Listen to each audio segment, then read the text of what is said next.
Hi friends, welcome to cricket 360. MS Dhoni இது வரைக்கும் இந்த சீசனில் ஒரு கேம் கூட ஆடல.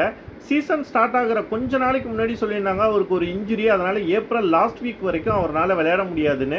அதுக்கப்புறம் ஒரு கேமில் வந்துடுவார், 2 கேமில் வந்துடுவாருன்னு சொல்லியே கிட்டத்தட்ட 12 கேம் சிஎஸ்கே விளையாடிட்டாங்க. மே லாஸ்ட் வீக்கும் வரப்போகுது. பட் இன்னும் தோனி விளையாட ஆரம்பிக்கல. இந்த கேம் தோனி விளையாடுவாரா அப்படின்னு ஒரு எதிர்பார்ப்பு இருக்குது. காரணம், சிஎஸ்கே 12 கேம் ஆட்டாங்க, இன்னும் 2 லீக் மேட்ச் தான் இருக்குது இந்த சீசனில். அதுவும் சென்னையில் இதுதான் ஃபைனல் கேம். அவர் இது 2 வருஷத்துக்கு முன்னாடியே சொல்லியிருந்தார் தன்னோட ஃபைனல் கேம் சென்னையில் இருக்கணும்னு ஆசைப்படுறதா. தோனி இந்த சீசன் 12 கேம் விளையாடாததுனால நிச்சயம் ஒருவேளை அவருக்கு இதுதான் லாஸ்ட் சீசனாக இருக்குன்னு சொல்லி நிறைய பேர் அசியூம் பண்ணுறாங்க. ஸோ ஹோம் கேம், அதுவும் கடைசி கேமுங்கிறதுனால தோனி விளையாடுவாரா அப்படிங்கிற ஒரு எதிர்பார்ப்பு இருக்குது. அவரும் ஃபுல் ஃபிட்னஸ் பாஸ் ஆகிடுச்சுன்னே சொல்கிறாங்க. லாஸ்ட்டு ஃபியூ கேம்ஸ் டீமோடையும் ட்ராவல் பண்ண ஆரம்பிச்சிருக்காரு. இனிஷியலி ஃபியூ கேம்ஸ் ஒரு டீமோட ட்ராவல் பண்ணல. பட் லாஸ்ட் ஃபியூ கேம்ஸ் டீமோடையும் ட்ராவல் பண்ணி ஃபுல் ஃபிட்னஸோட தான் இருக்காருன்னு சொல்கிறாங்க.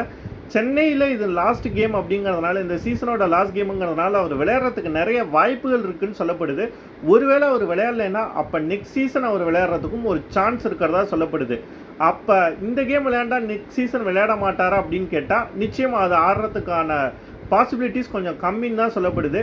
தோனி இந்த மேட்ச் விளையாடுறதுக்கு 90% சான்ஸ் இருக்குன்னு சொல்கிறாங்க. நீங்கள் என்ன நினைக்கிறீங்கிறத மறக்காமல் கமெண்ட் செக்ஷனில் கமெண்ட் பண்ணுங்கள். தேங்க்ஸ் ஃபார் வாட்சிங்.